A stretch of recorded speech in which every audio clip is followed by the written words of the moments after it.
This meets that. This meets that. You pick this and I'll pick that.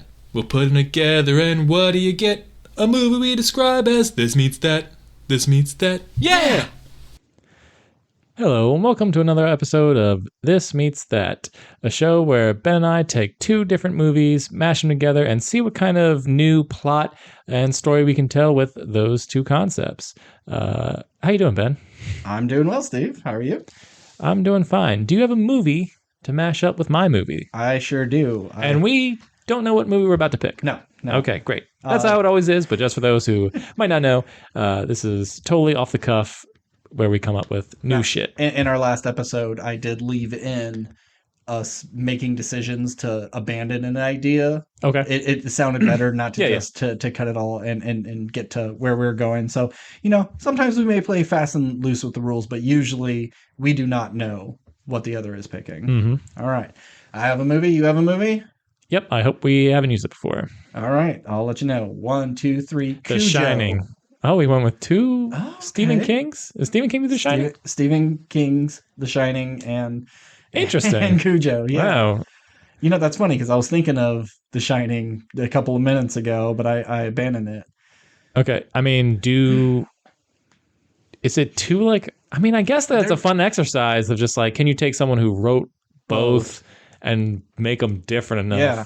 And I can see an advertiser being like, oh, you like Stephen King shit? Well, this is just like two of his big things. You're going to love this. Well, I already have a concept. Okay. I'm going to pitch. Quick synopsis. Cujo, mother and son trapped in a car with a killer St. Bernard outside, and it's a hot day. And then The Shining is a story of lots of stuff, but a psychic boy living with his alcoholic father who is abusing his mother psychologically, trapped in a hotel during a snowstorm as he succumbs to his alcoholism and the ghosts that haunt this place. Simple yet accurate description of both the films. All right, so you already got something right off. Let's go. Yeah, just my initial first thought.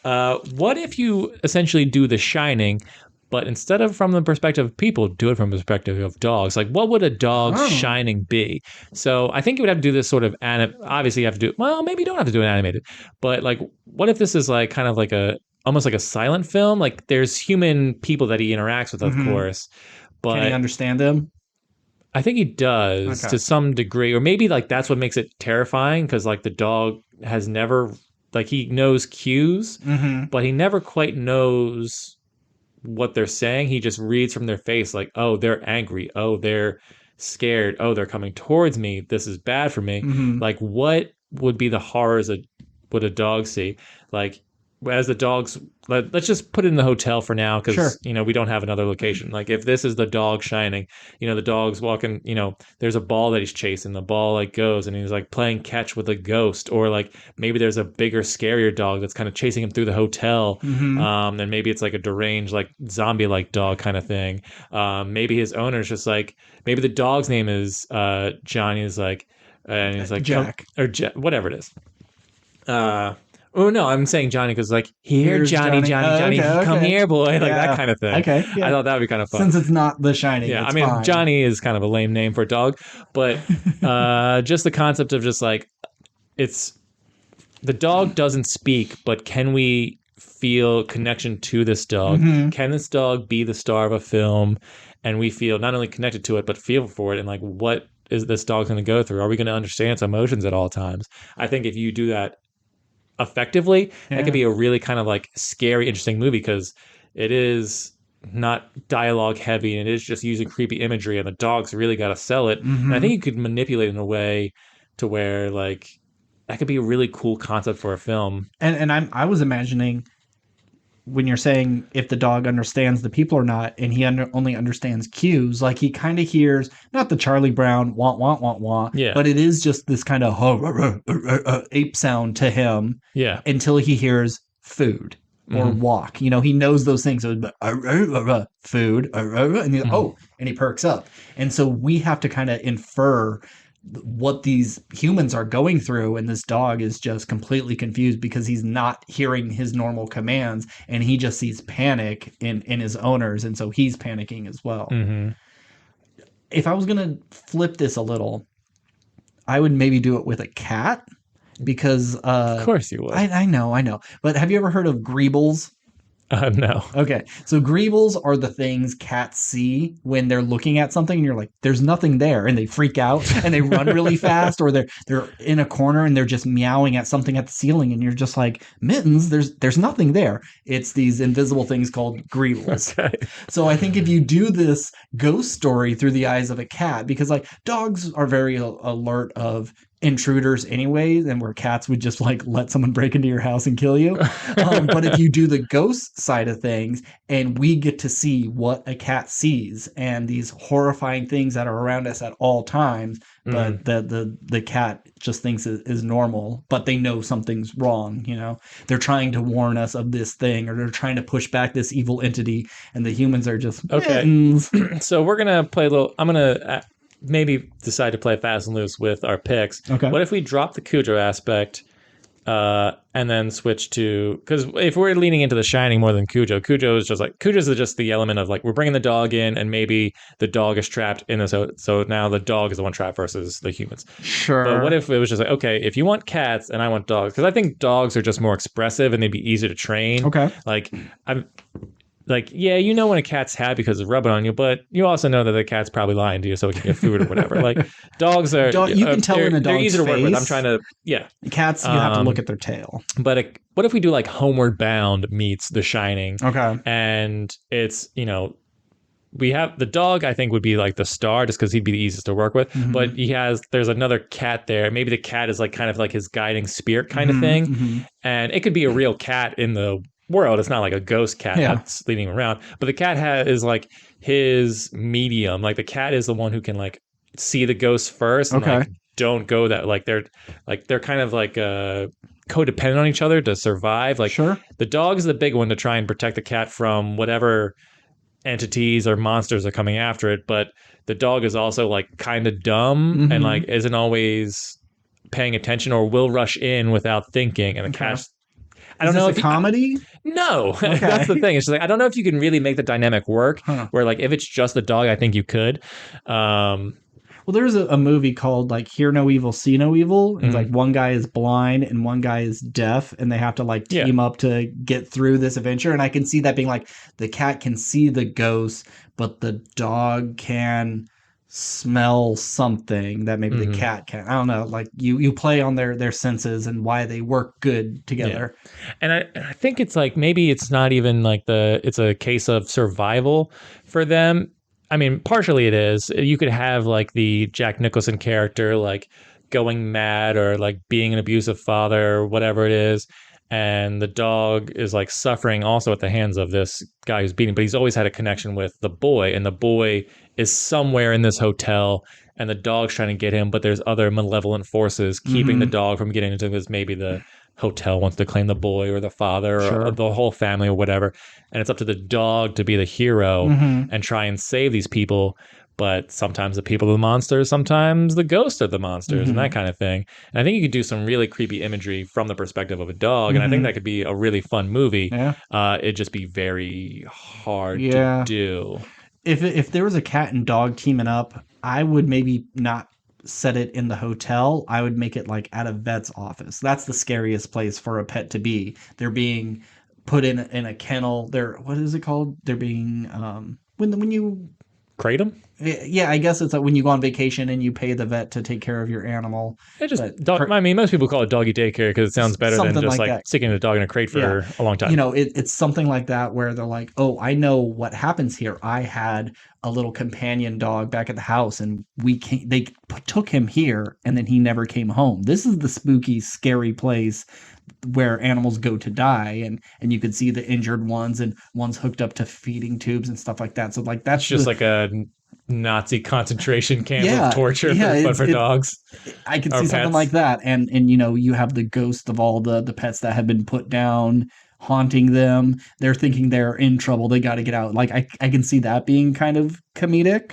Yeah. Well, I think the problem with that is though, like, realistically, vet's office in these kind of places aren't big, so you really have to like find either fun ways to like navigate around that or like get out of there and come back, or maybe if you're playing on dog's fears, like a dog opens a door in the house, in the hotel, wherever they are at, and that leads like, oh, I've been here before, and this is one of my nightmares. The whatever entity is playing with me, playing with a dog, that's kind of funny, has sent me to this like dream world where I'm at the vet's office. It is there's needles everywhere, and it's more like a heightened reality for this dog. It's like, oh, it's so scary to them, even though like it's just normal for us. Yeah. And it doesn't even register that this is terrifying for them. Yeah. And I think that would be a pretty cool scene of like, dog concentration camp kind of idea. Seeing all these dogs behind cage. I mean, we've seen that idea before, but if you like, I don't think we've ever seen it like gruesome. I'm talking like bloody cages and like dead creature, like really scary it up. Because I think another thing we haven't really talked about is people die in movies all the time. No one cares. A dog dies in a movie, you get kind of upset. Yeah. And so if we play with the audience of like, is this dog going to live or die, or has the dog been dead the whole time? Who knows? That could be fun. My first thought was, it is a family. They've gone to this hotel, and for some reason, like, no one's home. It's a big location, but or maybe they even get to like check in, but they can't find any help, whatever, and they are kind of stuck. Because I'm watching the show The Patient, and he's like chained up in the basement, and there's this big sliding glass window in front of him, and they're in the middle of the woods. They're kind of far away from everything, and I just had this brief idea that like he storms out and he goes to slam the glass door, and it doesn't latch, and it comes back open, but there's like a bear in the area, and now you're chained in the basement, and you see this bear is walking through the backyard just sniffing around, and you're hoping, please don't come to the glass because you're going to be able to find it and I can't get anywhere. So what if you take that idea of they're at this hotel and it's one of the only places that would accept pets, and they say like, don't let your dog wander in the woods. There are stray animals here and they are vicious. And for whatever reason, say a snowstorm, they get locked in, and these dogs get into the hotel, and they're rabid, they're out for blood, and now they're trying to like, can we escape this place when there's just a dozen of rabid dogs, and we got to save our son, we got to save this dog, our own dog, and just get out of this house of horrors of like actual animals that could rip you apart that you would normally trust and love and want in your house, but these are just crazy killer animals. Yeah, it's just my problem with that is like, I think we've kind of seen that concept many times. This is definitely more creative. Like it's Crawl, but instead of crocodiles, it's dogs. Yeah, I just every shark movie ever. It's The Shining, house snowed in, spooky things. No. Cujo trapped in one location, killer dogs. I think that's like the simplest mashup. Yeah, I mean, without leaning too heavily on The Shining, I mean, I guess you could still set it in a hotel, but it's like, the second you set it in a hotel and it's a ghost story and you have to have a reason for them to be trapped there, and the only logical explanation is some weather event. Yeah. The rain washed out the bridge. This is two on the doggy nose. Yeah. I mean, it could even just be your house in your neighborhood, and this is the time of the year where all the rich neighbors, they go on vacation, and you love this time because you get the whole neighborhood to your house. But the pack of wild dogs come in, and you think you're safe in your own home, and it could just be like bright and sunny and nice, but you can't scream for help for your neighbors because they are all gone. And how terrifying! Or it's such a big house and they're rich, like their neighbors are on vacation. And they're so far away that even if you scream, they can't hear you. And maybe it's not even a family; it's someone looking after the house while the rich people are on vacation. And so he thinks, oh, I got the whole run to this place to myself. I'm going to throw a party, and then he gets stuck with fucking dogs in there. I have another mashup for you. Okay. But still sticking with the dog stuff. What if you? And I only say this because when you're talking about like people being away, you're in this house and it's spooky and stuff.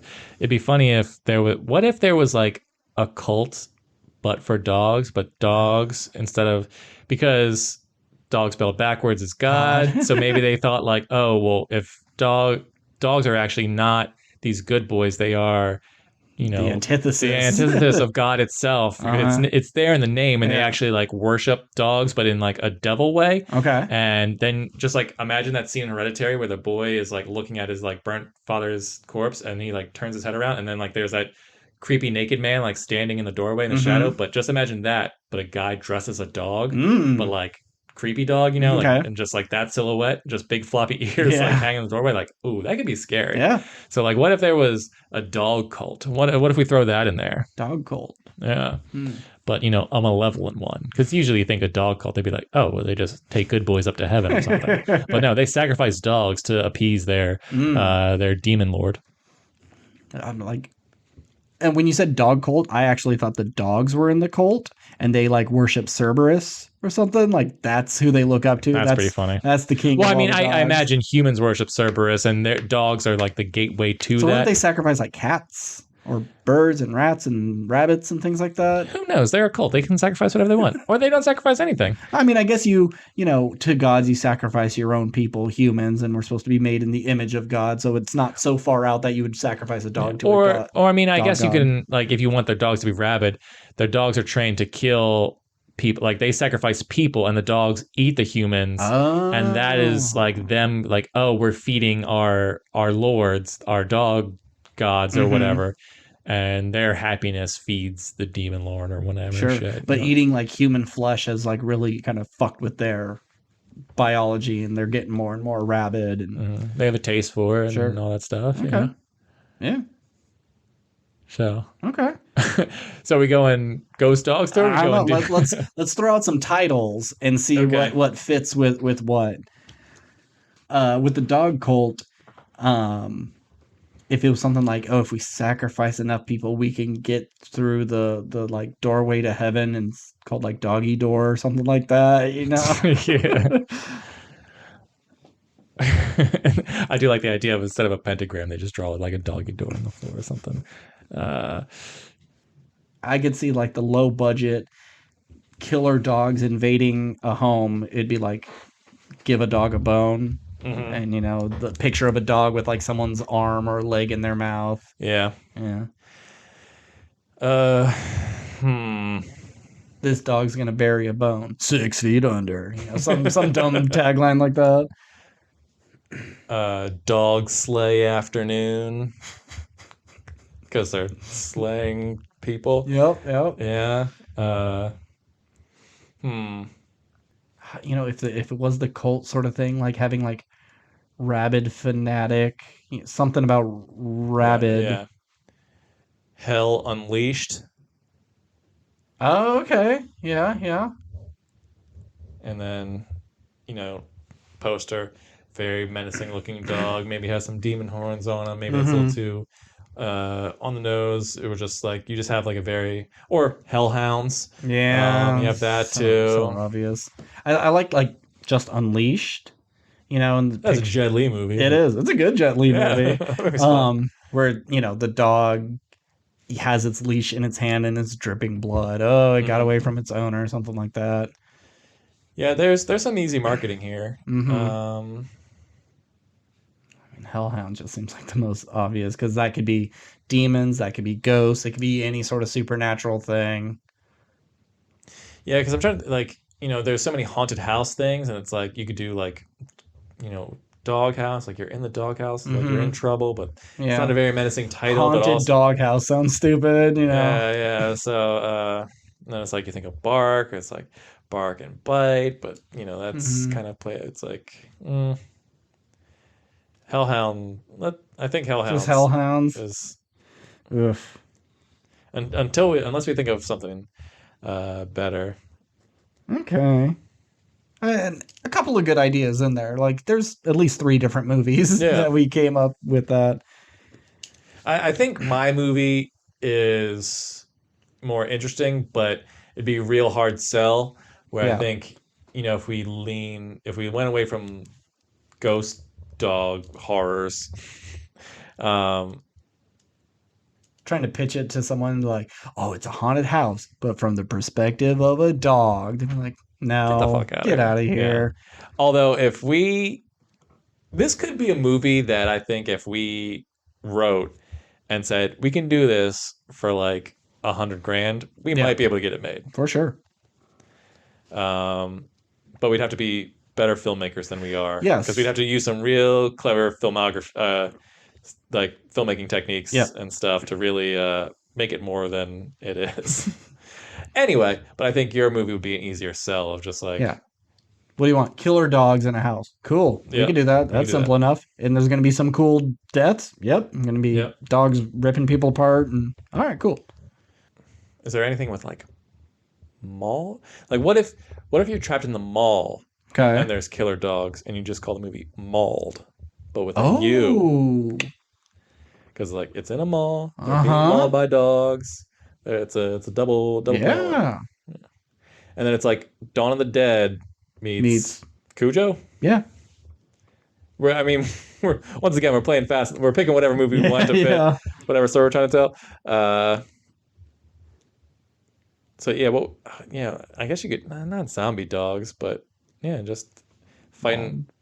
But how many dogs is like believable, and how many dogs is like you can't have like 300 dogs walking around. They're all vicious. You need you can do like 12 maybe. But that just doesn't seem like a lot unless it's 12 versus one person. Yeah, if it's a family of 4 and you have 6 dogs, and of course like you have the one little yappy Chihuahua, but then you have your big Rottweiler, German Shepherd, Pit Bull, Pinscher. Yeah, it could be a thing. Once again, we're just going to go off a totally different thing. What if there's like you're working at a mall, the movie is about 4 teenagers and like, I work at the Annie Ann's at the mall. I'm gonna hide you guys out, and then we're gonna like break in and like steal money or clothes or whatever, like just teen stuff. But there's a pet store in the mall. Classic 80s mall. Always had pet stores. Had a pet store. It's got maybe there's one particularly vicious dog, and it turns out that dog gets loose, has rabies, bites a bunch of the animals or whatever. So it's not just dogs, it's other animals. But and you could essentially make them zombies or just super rabid creatures that just have some unrealistic new rabid disease. They're the running zombies from 28 Days Later. And so now it's these kids trapped in the mall. They're like, we can't break out because our plan was to steal the stuff, hide here, and then when this place opens, we just walk right out. Yep. So there's no escaping. Otherwise, the alarm will go off or whatever. They try and explain. You can make up whatever shit. But now they're just being hunted by these hungry creatures who just have kill and eat on their mind. And the only thing they can kill and eat are these 4 teenagers trapped in the mall. Yep. And you call it Mauled. That's good. I like Mauled. We're going with that. All right. I'm more proud of my ghost dog story, but Mauled is what you sell to the studios. So cool. And the ghost dogs could be the sequel. Who knows? They're all sequels of each other. What do you call this horror dog cinematic universe? Doesn't matter. We're thinking too hard on the marketing here. Yeah. Okay, well that's a pretty good one. Let's do another. I have one. Do you have one? Oh God, I did not pick a second one. Sure, why not? All right, 1, 2, 3. Full Metal Ratatouille. No, this is great. Rats controlling soldiers. That's under everyone's helmet is a little rat just controlling them, and that's why what's his name, Vincent D'Onofrio, goes crazy because he has no hair. Oh fuck, they don't have hair. They shave their heads, but I guess there's enough. I mean, it doesn't have to be with the hair stuff. I mean, once they get to war, they have. But that's the thing. It's okay. Well, that's not where I was thinking this story would go, but you have them. They're How do you spell Ratatouille? Rat and then Atouille, I think. Yeah, it doesn't look like Ratatouille, but it's I got to the OU and then I was like, is there another vowel after this? I think it's a double L.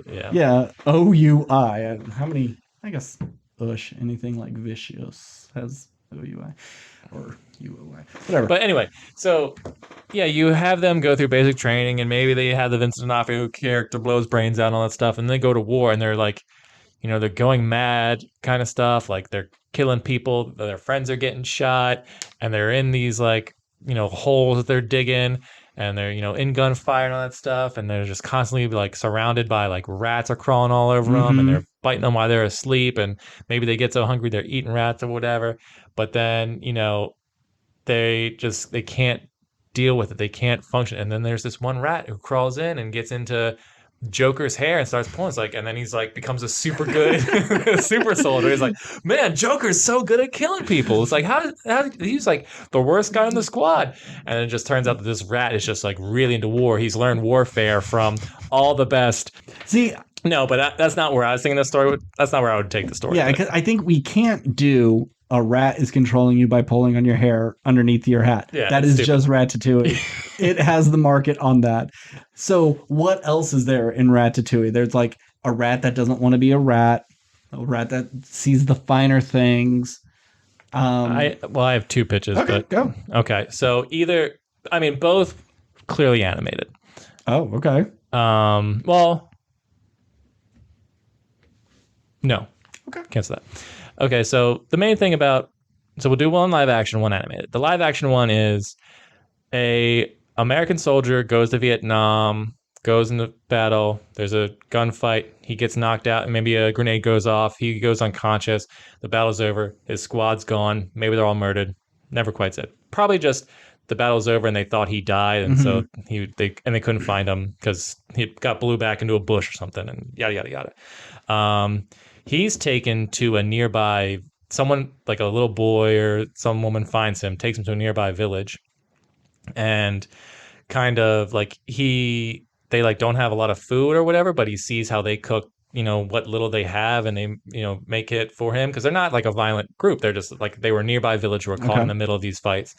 And so he's just like, oh, I can, like, back at home, he was a chef. He's like, oh, well, I can take these ingredients and make you guys something. Like, thank you for like healing me and bringing me back. And so it's a story of like this man who's just like, maybe at the beginning it was like, oh, I just thought everyone over here was like these savages kind of thing. And so through his love of cooking and their love of, like, and they teach each other different recipes, and maybe he falls in love with the woman who saves him. And then he's like, oh, well, now either his men are coming or their men are coming, and it's like, oh, well, I want to protect this village. It's kind of like a Last Samurai kind of thing, where he's just like, his military skills and his cooking skills, not that he's gonna like take a pan and he's like, fighting off the Vietnamese or whatever, but like he has to decide, like, does he go with his men and leave this village to suffer at this fate, or does he stay with these people that he's grown to like build a relationship with and like, who's learned so much from. Or maybe he just cooks the enemy a meal and they all like get along, and that's how the Vietnam War ends in this universe. We do like a weird Tarantino thing where it doesn't matter. So that's like the Oscar bait one, where it's like, through the love of cooking, can we understand each other and others, similarities and differences and all that kind of stuff. So that's that Oscar pitch. Okay. Now the cartoon one. The cartoon one is, you do Full Metal Jacket, but it's with rats. Okay. And I'm not saying like shot for shot, it's the movie Full Metal Jacket. I'm just saying, what if you make a Vietnam war movie, but you make it animated, like super serious, super dark, watership down, fucked up. Do they have guns? 100%. Okay. So it's an anthropomorphic world, and are they rat size? Or are they people size? No, they're rat sized, but with like AK-47s and. Are there people as well? Like, are they in the barracks of them and they just kind of like, they're copying their human counterparts? Or are they fighting their own? They're fighting other rats.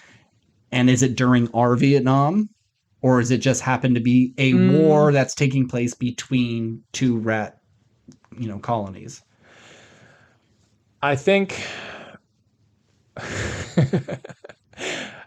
you do American rats coming over to Vietnam. Like, there was some that snuck on the planes or the ships or whatever, because there's big ships with rats or whatever, and like they go to Vietnam. They're very pro-American rats. Maybe they're bigger than Vietnamese rats. It's all just an allegory for how stupid war is. Okay. But you have American rats. I'm talking red headbands. They're doing like heroin and stuff with each other, but they're Fievel goes far east. Oh shit. That's great. But yeah, you have a very dark, fucked up, violent, animated 2D animation war movie, but it's from the perspective of rats. And you see like human feet like running across, like there's big explosions, the rats are kind of like scurrying across the field, but they're like just mowing each other down. There's rats with throwers, they're lobbing little rat grenades, like human, like maybe they're crawling through like a human skull at one point, like that's some of their trenches kind of stuff. And they're doing the monkey bars on their ribs. Yeah. Or yeah, they just real think of every trope you have in like Platoon and Full Metal Jacket and all that stuff, and just put it into a violent animated rat movie. I'm going to combine both your pitches. Okay. So some American rats, they're talking to their other rat friends, and they're like, I'm telling you, you got to get on one of these cruise ships. Like, the food is amazing. The people come and go. There's tons of places you to hide. This is, it's the life. And so this family of rats are like, you know what? We deserve a vacation. Let's do it. So they sneak on the next boat. But it wasn't a cruise ship. It was like an aircraft carrier of some kind. Yeah. There is some sort of boat that's heading to Vietnam. And they realize, they think they're like, oh boy, this is going to be great. And they see the food that's being served there. I'm like, oh, well, Timothy said it was so good. And this is kind of like slop compared to normal human food. Oh, this is... Where's all the shuttleboard and fun luau cookouts and stuff? And then so when they get to Vietnam, they're like, they think they're back home, and they're like, get us off this boat. We are done here. And they go and they realize, this isn't America. What's all this jungle? So there's these kind of big city rats in a more country area, and they get taken in by the local rats, and they do their love of food story and how they can learn from each other. When like, well, this is what we eat in America, this is what we eat in Vietnam, and they teach each other.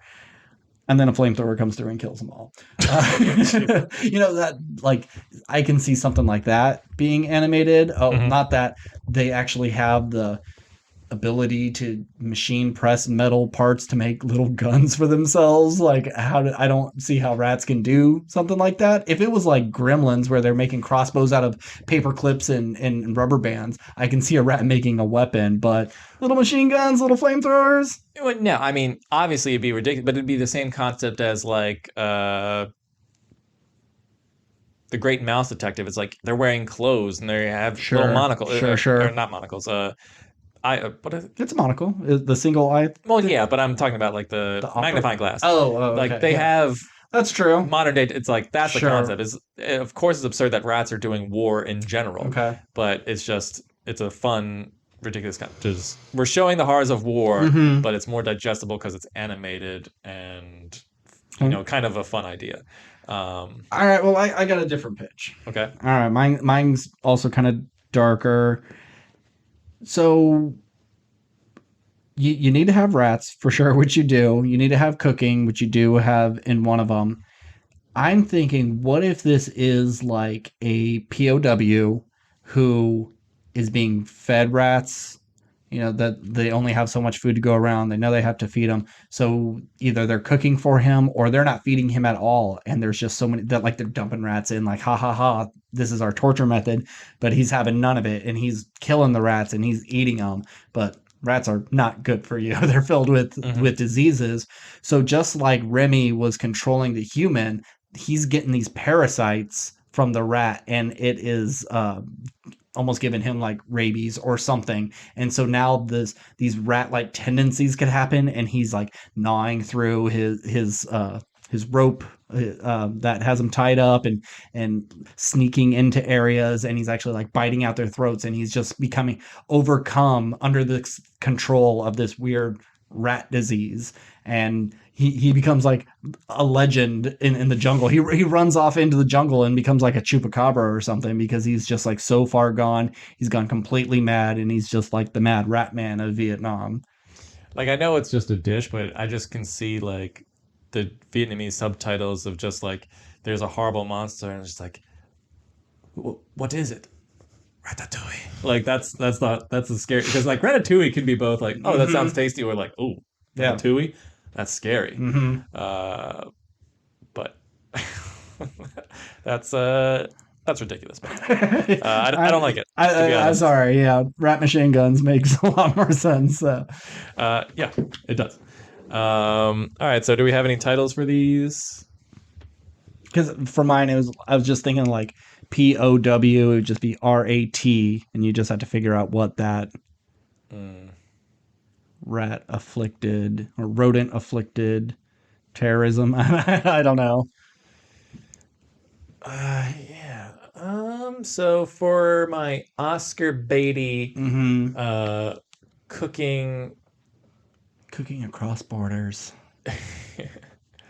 Cooking with the enemy, like sleeping with the enemy. Oh, okay. Cooking with the enemy. It's not bad.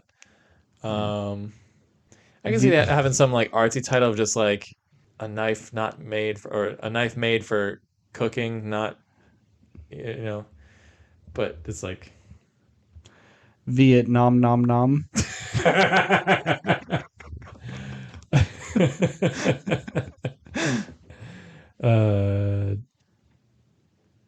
A dish best served. Rat. Rat. I'm trying to think, like, this is my rifle, this is my gun, like, this is my knife. This is my spatula. Those are like the taglines. This is my fry pan. Yes. This is for eating. This is for fun, I guess. Still. Yeah.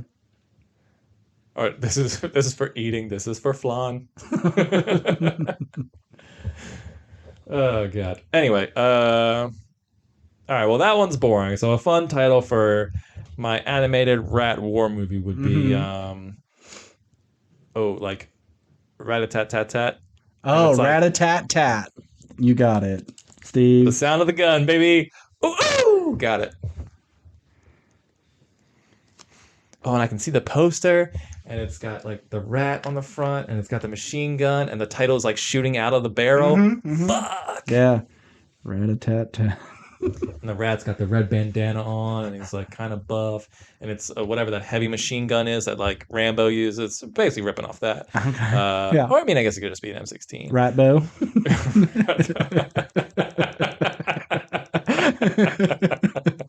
It's right there. It's right there. And like, if it was Ratbo, Rat A Tat Tat would be its tagline. Yeah. But I like Rat A Tat Tat. That's clever. Yeah. Okay. So good stuff, Steve. Good stuff. A lot of animal themes this episode. Yeah. We got animals, we got Stanley Kubrick. Interesting.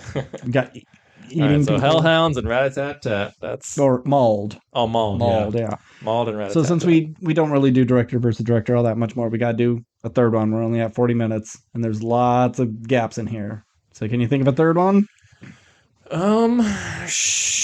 Sure. You'll never see me covered. Okay, I got one. Echo. Stop. All right, Steve, you got one? Yep. All right, 1, 2, 3. The Santa Giant. Claus. I said the Santa Claus. The Santa Claus. The Santa Claus meets the Iron Giant. The Tim Allen Santa Claus? The Tim Allen Santa Claus. Wow, okay. So either... I thought you were going to go with something serious. That's why I picked something silly. So either Santa Claus is a robot, or the title of Iron Giant is like handed down to someone else. You kill the Iron Giant, and then you become the Iron Giant. Okay.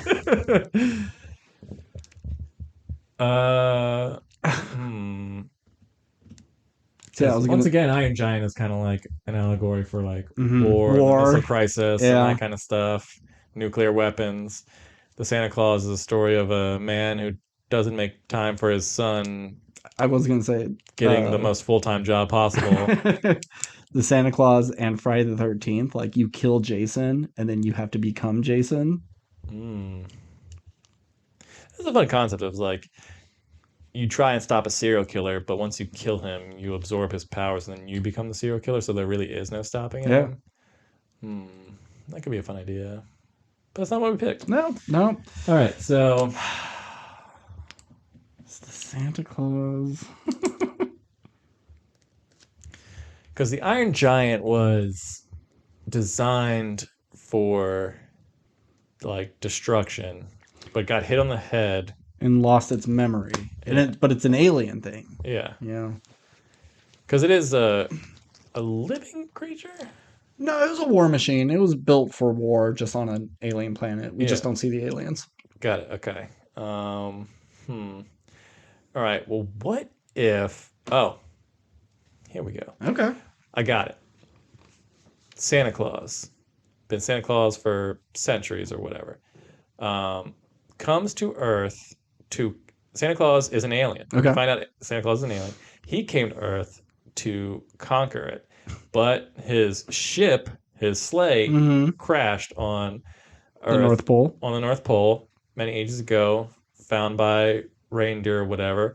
And he's kind of like the big alien. He's got a bunch of like maybe minion aliens that he kidnapped from another planet, and that's what he uses the elves as are? like a slave force, and that's what the elves are. And he crashes, and maybe he loses his memory, and the elves are just like, oh, this is our opportunity to like, we can't get out of here, but he thinks he's some guy named Santa Claus or something. I don't know. Maybe it's like Santa Claus is an alien name, whatever. And so he just like, oh, I want to make toys for all the good boys or whatever. Some dumb shit. I don't know how you really explain it. But he then he becomes Santa Claus for a long time. But then on this most recent trip around the world, he meets a naughty boy.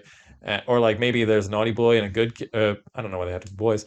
A naughty kid and a good kid, and they both wake up at the same time. And like, oh, Santa, you're here, and he's like, oh, here you go, little Jimmy. Here's a present for you. Have a Merry Christmas. And then little Timmy is like, Santa Claus, where's my present? He's like, well, Timmy, you're on my naughty list. And Timmy's like, hey, Santa Claus, fuck you, and like throws a rock at throws some like big heavy thing at Santa Claus. Santa Claus goes down, and then he wakes up, murders Timmy in front of his brother Jimmy or whatever. And Jimmy's just like, holy fuck, like Santa Claus is crazy. And like Santa Claus is like, oh yeah, I remember what my purpose is here now. And so then it's Santa Claus going on a killing rampage. It's like, we gotta stop Santa Claus. And that's where I got so far. Okay, so Santa Claus is the Iron Giant. Santa Claus is the Iron Giant. Okay. And is he ultimately bad? Or since he's done 500 years or whatever of good, is there good in him? And it's like, now Jimmy has to, or maybe not even Jimmy, whatever. Someone has to teach him how to, like, look, there was good in you. Like, you were sent here to destroy, but something in you made you do good, and you became a symbol for millions of people across the world, and you've brought joy to people, and you have like these powers that like make you travel the world in one night in your magic, and not in your magic, in your super spaceship that helps you deliver or teleport toys or something. Like you're ready to have whatever the fuck you want, or like you have the ability to alter time. It's like you can be the one who destroys Earth, or you can be like our greatest savior, and you can stay here and be Santa Claus, and like you can do good, and you can be a symbol and all this stuff, or you just have Santa Claus going around and just massacring children. Okay, let's see. I thought you were going to say like Santa Claus was going to crash in the North Pole and awoken an Iron Giant sort of war machine thing. That's like, it was the Cold War. We had this machine. We blew it up. It landed on Earth. We were never able to find it. It got frozen in the ice. But then when alien Santa lands, he awakens it somehow. But I don't know where you go from there. So I like it. I like Alien Santa because I want to see like his bag that can hold infinite stuff. It's like pocket dimension technology. Yep. I like that his elves are this kind of stolen race from another planet. And I kind of imagine them like almost being like parasitic, like they just like cling to his body. Oh, yeah. And then he kind of like lifts off his coat or not flaps or whatever, and they all just like scuttle off and do his bidding. So maybe his thing was like, I'm going to put a device in everybody's home that he has to deliver, and then when it activates, that's his like end of the world device. He has enough of these little things all around the world that when they come online, they take control of technology, or they call upon, or like say he makes little toys and then they come alive and they start killing people, little mini robots. Here's another thing. So what if instead of the Jimmy getting killed or whatever. Timmy was killed. Jimmy survived. Yeah, Timmy was killed. Either both survive, or when Santa Claus comes back after Jimmy hits him in the head, or Timmy hits him in the head. Timmy hits him. I don't know why I picked these names. Timmy hits him in the head. He wakes up. He kills Jimmy instead. Oh. And then he's like, "Oh fuck, you killed my brother." And the only way for Christmas to be saved is for the naughty kid to save the day. And like Santa Claus is like, "I'm gonna go destroy the earth or whatever," and he like jumps into his sleigh, his alien ship, or jumps into his bag or whatever. And so it's up to this naughty kid to take down Santa's operation before he unleashes his master plan of like sending toys with like bombs in it to all the, because like his list of like good boys and naughty good kids and bad kids is now like his hit list. He's like, I'm gonna take everybody out because you guys have enslaved me and made me like do this thing that I didn't care about all this time. So now it's up to Timmy to stop Santa and bring down his operation. And since he was a bad kid and like played with explosives and like got in fights, you see him like punt, like he'd be the right size to like fight off the little gnome creatures. And then gnomes or elves whatever. Gnomes, elves. And then at the end it comes like Timmy and him in like a final fight or whatever, and he's Santa Claus got his finger on the button. He's like, say goodbye to all the boys and girls of the world. And he goes to press it, but like Timmy throws the bag or something and trapped. I don't know. They just do some he does some cool magic thing or like alien technology thing and is able to like kill Santa Claus and save the day. And then maybe Timmy becomes Santa Claus. I don't know. I don't think that's how it ends. I think Timmy just like ends the concept of Santa Claus. Yeah, he's tired of being on the naughty list. Maybe he gets a hold of the list and he sees like all the bad kids, and so he like calls up some bad kids to join the bad kid club, and they gotta take down Santa because fuck that guy. He keeps giving us coal every year. Iron Giant stuff is real loose in this. Oh yeah, for sure. But it's not a perfect you gotta take the pieces that you want and make something new. Doesn't have to be like a perfect, because then we're just remaking the movie. Yeah, that's true. Or, here's another concept. You have Santa Claus just be Santa Claus. Magical being or whatever. But he does have a factory and he does use technology to build his toys and everything, because it'd just be silly if he's just like snapping his fingers and then, here's a rocking horse or whatever. But he was able to build his massive success and his place in the North Pole because he discovered an alien type machine that he's like, okay, I'm going to build my factory off of this. It's got technology on there. Yeah, it's got a replicator in it. How is he making all these like wood trains and stuff when there's no trees on the North Pole? On this alien ship, he discovers like light speed or whatever. He's able to harness that, and so like, but yeah, and that's been working for him for a long time. But then suddenly there's like an alarm goes off on this ship or something, or like a new light starts blinking. Like, what the fuck is that? And it's like a beacon to awaken because the aliens have come. It's like, oh, we thought this planet was going to be destroyed by now, but it's because their ship crashed and it got frozen in the ice. It lay dormant for thousands or millions of years. They never checked in, and we had to come find it. Its beacon got activated. Yeah, they got lost, and either like the naughty boy snuck into Santa's workshop, hit the button, or one of the elves hit it, or something. Whatever happened, and so an elf looking to like start a revolution. Like, I'm tired of this slave wage. Be down with you, Santa. But then the aliens come, and then it's Santa Claus and his elves and little Timmy or whatever, if he's the one who presses the button, have to stop an alien invasion. Okay. And that's how they save Christmas, is Santa versus aliens. Well, there is a Santa versus the Martians. That's a classic like Mystery Science Theater. We're going to do a good one. And maybe like the final boss of the thing is just like, oh, that thing that we summoned, the thing you've built your workshop around, that's a giant mechanized not monster, but mechanized thing. And it's like, so Santa Claus has to take that down in order to save Christmas. Okay. So that's where you get your Iron Giant, you get your Santa Claus. And Santa Claus dies, but he gives at the end. Santa Claus dies, but he gives little Timmy his hat. It's like, you were a naughty kid, but you saved everyone, so you're the best boy who's ever Christmased. and gives him his hat, and then that little boy becomes the new Santa Claus, and that's where you tie it all together. Yeah, he realizes like I gotta keep doing this, because if there is no Santa, what if the aliens come back? Who else is gonna stop this? So, I will be Santa Claus Part 2, the Mrs. Claus, the Missile Claus. Oh, yeah. That's just like a fun movie. Santa Claus just trying to do his thing, but he's kind of had to cheat because he's had this spaceship that's able to do most of his work. Yeah, because he was kind of just a guy who discovered this thing. Like that's how he connects with Timmy, because Santa Claus was actually, I was a naughty kid when I was your age, little Timmy, and I was banished. I was kicked out, and like I was sentenced out to the wilderness to die in the cold. But I found this ship, and I found these elves. Not a lot of like wilderness in the North Pole. There's barely even any. Don't worry about it, Ben. It's not Antarctica. It was a long time ago. We had a lot more ice back then. Yeah.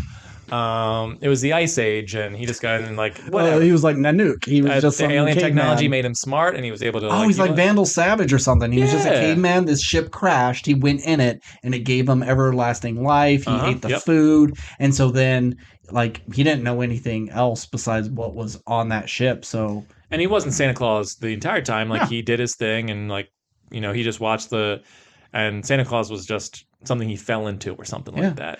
Maybe you don't have to do a whole like super deep bastory as to like the logic behind it. But it's going to be like a kid's movie kind of. But like maybe the ship had the elves on it because they were a captive race. And so because he freed them, they were like, we're here to serve you. And it's like, well, this is where I live now. And they just start building. I just don't know how he makes the jump to like, I want to deliver presents to everybody in the world, just from being caveman who like develops immortality with an alien spaceship.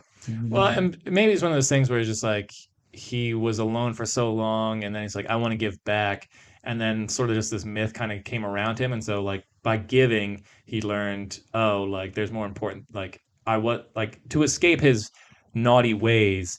He was like, I want to be the best person I can be. This ship will allow me to do that. He gives to his town. Then it's like he gives to his town. They're like, oh, and maybe he comes in and is like, hey, my name's Nick or whatever. Yeah. And they're like, oh, hey, all hail Saint Nick or whatever. Yeah. And then for whatever reason, he just kind of like, he leaned into it. Like, oh, this makes me feel good. I'll just be this legendary creature of good. And the even word though spreads. I'm a bad person. Yeah. It's like he does it for so many years, and they're telling people, and then it's like, oh, well, I want to give to them because they are believing in me as now. And it got bigger and bigger. And so now it's, hundreds of years later, and he's still at it. And it's like, geez, thank God for this ship, because otherwise I wouldn't have been able to keep up with the production of this. Right. And he's losing his focus. He's losing his purpose. He's getting sick of it. He's doing it all the time. He thinks people aren't grateful or whatever. And when the aliens come, it's like, maybe they deserve to be finished, because like they don't deserve the presents I give them and all this other stuff. And it's up to little Timmy or Jimmy or whoever to like teach Santa Claus the meaning of Christmas again, while also defeating an alien race coming to Earth to destroy it. Yeah. And maybe, since they had the elves as slaves, that's what they were coming to Earth for, to enslave our people, take them back to the home planet. That's their whole thing. It's just they're slavers. And so, he has that crisis of conscience. Like, oh, man, my naughty list is getting so much bigger. They're polluting the planet. Maybe it's time to let these people take them. And, rousing speech by Timmy. And, it helps defeat the aliens. I love it. Sure. Let's go with that. It's great. So what are we calling this? I know there's got to be a good one here. Yeah. And like Cold War. There's a war. No, it doesn't work. North Polarity. Sci-fi sounding. Yeah. So you could do like a space thing, but it would have to be like a fun animated thing with one perspective of the untold story of Comet, and you call the movie On Comet because it's like space. Yeah. Deer, but that doesn't work. Yeah. The untold story of the reindeer no one talks about. Comet. It's all about Prancer, or it's all about Dancer. It's never about Comet. It's true. Comet's not mentioned. And you know he's like the Raphael of the group. Oh, man. Santa Claus, space, aliens, Claus, winter, holiday, Christmas, present, coal, stockings, cookies and milk, seasons, bowl full of jelly. Ah, man. And there's so many other Santa sleighs. I got it. What? Oh, when the saint go Martian in.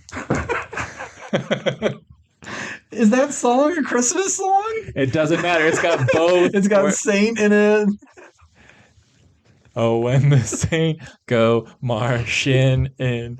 Dude, that's the best one I've ever come up with. Are you serious? That is it's a fun play on words, but Ben, I fucking nailed it, and I don't care what anyone says.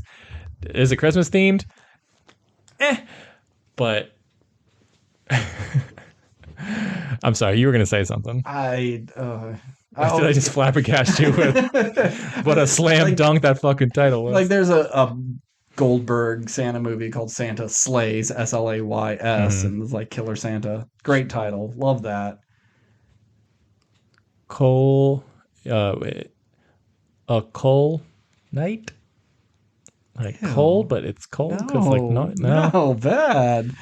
Look, I don't care what you say, Ben. All right, I'm going to write it down. I'm going to write it down, but it's not going to be the title of this episode. No. The other two titles are better. I'm just saying, I pulled a rabbit out of a hat on that one, even though it's not necessarily the best title for a film about Santa Claus fighting Martians. I mean, Santa Claus versus the Martians is a classic title. Right? Yeah, maybe this is just a remake of Santa Claus versus the Martians. We're just doing our own Santa Claus versus the Martians 2, when the Saints go Martian. Okay, I'm going to put Santa Claus. That'll be the hashtag under the video. Is that's one of the titles. Wow. Santa Claus versus the Martians 2. When the Saints go Martian in. That's an Arrested Development movie. Yeah, it's a movie within a movie. That's so ridiculous. That is a 30 Rock Community joke. If I've ever heard it, I'm quite proud of that one. Fuck you. Like if you saw if they're at a mall and the guy playing Santa Claus goes to take his break and he walks into the Spencer's Gifts and they have a bunch of alien stuff or whatever, and I could see someone saying, "Hey, look, the Saint go Martian in." It's like a throwaway line that is so dumb. Oh, yeah. Or if it's a character who's at a movie or they're leaving the movies and they're in the background you see that shining classic movie thing where they have the words in black or whatever. It's now playing. Okay. The Saints go marquee. Martian in on marquee. Yeah. That'll be in the background. It'll be, and you'll go that's pretty funny. And that's it. That's what that joke is. Yeah. Okay. Do you want to wrap us up? Sure. Well, I hope you enjoyed this ridiculous mishmash of this meets that.